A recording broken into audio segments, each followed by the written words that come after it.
జూబ్లీహిల్స్ అనే తెలంగాణ రాష్ట్రంలో ఉంది. తెలంగాణ తెచ్చిన ఒక కేసీఆర్ గారి వైపు ఉంటారు. నాకైతే నమ్మకం ఉన్నది. ఎందుకంటే ఇళ్లల్లో ముసలోళ్ళకు 2,000 రూపాయలు పింఛన్ ఇచ్చిన వ్యక్తి ఘనత కేసీఆర్ గారిది.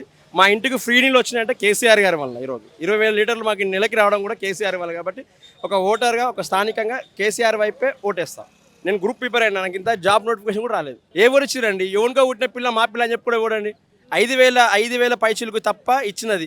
ఏ జీవో రిలీజ్ చేసినావు, ఎన్ని నోటిఫికేషన్లు ఇచ్చినావు, ఏ డిపార్ట్మెంట్ వైజ్గా దానికి చర్చకు వస్తావా అంటున్నా. జూబ్లీహిల్స్ పెద్దమ్మ గుడి ముందుకు వస్తావా, లేకపోతే జూబ్లీ చెక్ పోస్ట్ దగ్గరకు వస్తావా, ఎల్లారెడ్డి కూడా ఉన్న రామరెడ్డి రంగారెడ్డి లా కాలేజ్ కూడా న్యాయంగా మాట్లాడుకుని వస్తావా అని అడుగుతున్నాను. ఈరోజు వీళ్ళందరూ కాంగ్రెస్ నాయకులు ఎవరు ఇక్కడ కొత్తగా కనిపిస్తారు. హైదరాబాద్కి కొత్త బిచ్చగాళ్ళు వస్తారు. పండుగ పూట ఎలక్షన్లు అవుతున్నాయి, అట్లా వస్తుంది. ఈరోజు ఈ నవీన్ యాదవ్ ఎవరండి ఇక్కడ? ఎప్పుడు కనిపించాడు. మొన్న ఒక ప్రచారం పోతే మా గల్లీకాడికి వచ్చినాక ఈ గల్లీకి లాస్ట్ అంటుండు. ఈ గల్లీకి ఇంకో గల్లీ ఉంటుంది. ఆ గల్లీలో కూడా తెలియడానికి మేము ఎట్లా ఓటేస్తామండి? మాకు ఢిల్లీ పార్టీ వద్దు, గల్లీ పార్టీ కావాలి. కేసీఆర్ గారికి మాకు పార్టీ కావాలి. కేసీఆర్ పరిపాలన ఎట్లుండే? 100% ఒక దేవుడి ఒక గర్భగుడిలో ఉంటే ఒక భక్తుడు ఎంత క్షేమంగా ఉంటాడో కేసీఆర్ గారి పరిపాలన అంత బాగుండే. ఈ యొక్క రాక్షసి పాలనలో దయ్యం కూడా ప్రజలు ఉంది.